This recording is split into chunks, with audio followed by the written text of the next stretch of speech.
It is an awesome pleasure to really have Audrey on the show. Every single Tuesday, I'm always just looking forward to sitting down with you and discussing what's in the books. How are you today, madam? I'm all right. I'm loving the hair. Thank you so much. As I was saying to you, I've found myself now. I used to have that. That's why I'm really fascinated by it. Get back to it. I will. Very good. Good to see you today. So we are discussing a book called The Devouring Fire. Now, this is an e-book. Yes. And it's got poetry and short stories. Yes, it's right. got Tell us more about the poems in this book. So I actually found this book very fascinating. This young man, Monashe, is a Christian, but he writes, like that world, that spiritual world. So there will be Christianity in there, but then he's also writing about, that fantasy world. Like an epic kind of thing, scene, Yeah. And I know this because my kids actually watch that kind of thing. Yeah, I like that kind of thing. I think it's fascinating. And the other story is called Epitaph. I don't know if I pronounced that correctly. He's talking about a king, and there's a war happening. Epitaph. Panther, yeah. You got it right. And then he's releasing the army. And then there are also beasts, part of that army, going to fight. So it reminded me of the whole Wakanda kind of story, which is actually very fascinating. So where does he draw his inspiration from? I mean, look, if you're going to be writing a story about that, for me, automatically, I get into the book of Revelations. And I'm like, as you read it, you see, these big angels or these one-eyed creatures or the angels with wings and things like that. I'm completely diverting to that because that's what I know. Where does he draw his inspiration from? And, we were talking about spirituality on that basis. I would assume it's the same because let me just read his profile. He's a 25-year-old Christian who writes Christian content. He hopes to share the secrets of the ages through riddles and poems, which he calls songs. His aim is to bridge the gap between the great and the lowly through the knowledge he disperses and teach the poor the way of wisdom. So already you can see this is a very deep young man. Yes. And I'm thinking, I had to ask him his age after reading. I'm like, sorry, how old are you? Because it's so deep and it's so diverse. And like you're saying, he draws his inspiration from the Bible, from his Christianity, from other realms. Revelation as well. And you know what's incredible? Look, Audrey, you're talking about how your kids, they like the whole epic kind of scene. And I think as human beings, we can actually tap into that realm when we sit down long enough with ourselves and kind of, meditate on really what the Word of God says or what's surrounding you. I think we can actually do that. We can do that. And I'm imagining back in the day when we'd go kumusha, you'd hear of all these stories, hey, Udzim Zangara, whatnot, of the old, I think, Yonganos. And actually, now that you mentioned, his other story even reminded me of those Nganos, the folklores. So it's all there in this book. But I've got a very funny question now. I don't know if you heard that the Namas, they've released their submissions for 2025. Right. And you find that in the literary category, they removed poetry and they put nonfiction, which is very good because I know there's been a call from the nonfiction writers, which is a lot of the Zimbabweans. Yeah. We're always saying they don't write fiction enough. Yeah. So that is very good. Yeah. But then but they've taken out the poetry. Completely. Well, why would they do that? Why are we doing that? Is it a good move or is it, It's definitely not for poetry and even for books because we have a lot of poetry books. And even this book. It's got poems in it. It's got poems and short stories. So I was actually going to say, yes, he will submit in the first... Short story. Is there a short story category? There is a fiction, and then there's your first published works. But then this book is short stories and poems. So which category does it lie under? Exactly. Yeah. So maybe, I don't know if they're listening. Well, that is a question. That is a question for those that are responsible for the NAMA nominations and things like that. Why has poetry been taken out? Some poets feel like this is an injustice to their writings, and what is the best way that we can deal with that? Maybe we can get an answer from our brother Napoleon on that. But one of the topics, it's 86 poems. 86 poems and short stories. Yes. There's a lot of stories that. So you've given me a list here of some of the ones, the ointment maker or the maker and his ointments. What was that about? So this one is actually the first one in the book. And like he says, he writes in riddles. So you find that for someone, you're never really going to get what he's trying to say. So there's a maker in that village. He makes ointments, different colors, red, blue, and they've got this perfume that they bring to the whole city.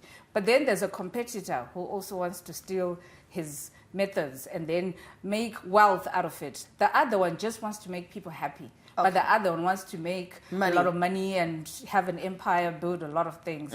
So not to give too many spoiler alerts, that's one of the stories. That's one of the stories. And one of the other one is the greatness of women.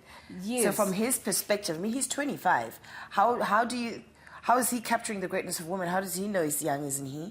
So I actually found it very profound. And I think there was a song which I heard recently. I won't mention the lady, but she's talking about kukosha kwe mukadzi, and this young man also got the essence of that. You know, everyone is born of a woman, you know, so we need to give them that respect. You know, they're the birth carriers, they carry, you know, life in their womb for 9 months, and they nurture it when it comes out. So he just gave an amazing, you know. He painted a great picture on that. 100%. That's very good. We're going to talk about some other the stories and the life of the turnaround. That's one of the topics. I mean, that's intriguing for me. Yes, so in like I said, he's an intriguing young man. He's also got this motivational flair to him, because even one of the stories, it's a poem, this one, he talks about ripple through the water like purpose.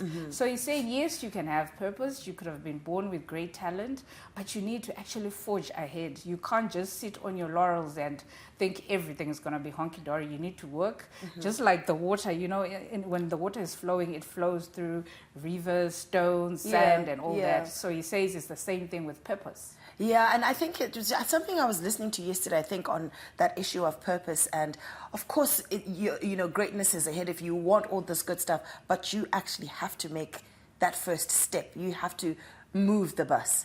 Do you know what I mean? Yes. So it's a matter of nothing is easy. It's all hard. Whatever it is that you choose to do is hard. I always say choose your hard. Yeah. Yes, because everything's going to be hard. Everything's going to be hard, no matter what it is, because that's the process of really making something work, or making a great product, or a name, or a legacy, or whichever it is. So that's great. And you know, the last one I'll probably pick on is the rest in the strength of the flair. I'll also talk about, I'll choose another one, which gives you resonates with you. Yeah, the romantic flair. So like I said, this is one person with a whole lot of things to him. So he says, my heart, my soul, where are the directions? So I'm always fascinated by this subject, you know, love. Everyone talks about love, everything, the world goes around with love. But do we have like the manual or the directions, like he's saying here? He even puts a question mark. How do you navigate it? Because it's so complex. It's such a complex topic. But you know, Audrey, I was saying, you know, so we get into relationships, one to the next, but I think every single time maybe you get out of a relationship, you learn how to love more. You learn what love really is for you, how you want to be loved. Because I could love you, my love language is gifts. So, I mean, if you give me a gift, I'm like, oh, Audrey loves me. She's always thinking about me. But then, you know, there's many forms of it. So I think it's a constant schooling, if you ask me. You're in school every single day about learning, not even just about love, about everything else. I love that. But then I'm also going to add another one. I've heard, and I think it's also true, every time you move from this relationship to the next, you actually also lose a part of yourself. Yes, and that's absolutely true. And I think it's sad because for some, I think maybe those would have faced abuse or any of those things, they actually become a shell of their former self because they're afraid of getting hurt again. Yeah. But I think the key is don't be afraid. You are love. You know, you've been given a spirit of power, of love, and of a sound mind. And the more we remind ourselves of that, I think the restoration comes. Do you know what I mean? It's like, you know, when you get your nails done and it comes off and it's like, oh, my nail is hurt. But if you give it time, it's going to grow back. And you're going to put the thing again on. So it's just being in that state of constantly reminding yourself that you are that vessel that is constantly being filled with the love. Allow yourself to heal in every situation. And I mean, some of these topics, as you are saying, it's learning. Let's always be in that state of being schooled every single situation we go wow. You know, Marisa, for a moment there, I thought you were going to break out in song. You are love. And you just went on and on. You could actually put that in a song. Eh? And you could actually write poetry. I'm actually, yeah. You could actually do that? Yes. Oh, guys. This is how you clap, right, for poetry. Yes. Yes, kudos to me. Thank you for that. Now, Audrey, what are some of the lessons that we pick out from Munashe's book? Okay, so the first and foremost, everything is not always as it seems. So like you see something and like even this whole judging and labeling thing, I'm so against it. You need to dig deeper and then you can find the answers. And then also that this book talks about that wickedness can be great, but in the end, it never wins. I love that. I mean, I was reading that. I was like, you know, sometimes we can be so caught up in, Munu, you're so wicked to me, but that will never prevail. Never. Love prevails more than anything. Amen to that. So, and then also, it talks about ancient ways of war. So like I was saying, you know, that whole Wakanda kind of war that was used in the olden days, it's also part of this book. And then also, let me read the quote that it says. Okay. Times get fulfilled by change in seasons too. Once you're up tomorrow, you're down. It is the way of water. It is also the way of a ladder. Right. Yeah. Up, down. Flowing. Yeah. It's like a cycle. Yes. It's a cycle. Full cycle of life. Wow. Yeah. That's brilliant. Now that's just brought us to the full last minute of our interview. Where do we buy this? Where do we see it? Where do we find it? So for now, you can get hold of Munashe on his social media handles. That's munashe.sibanda. And the book is sold direct from the author. And also, this is an ebook, so I found it fascinating that some people love the hardcover. Yeah. But I'm in this book world. I love both because the ebook gives you convenience. Yeah. But also because you can read it anywhere and anywhere you want. Then the hardcover, yes, the smell of the pages. Yes, and you know, even if you want to highlight, I mean, I like the hardcovers more than the ebooks, to be fair with you. But it's absolutely fantastic. Munashe.sibanda, everyone. Munashe.sibanda on all social media handles. And you can get his book directly from him for now. Konapo, ipapo pa ZTN Prime, DSTV channel 294, the place to be.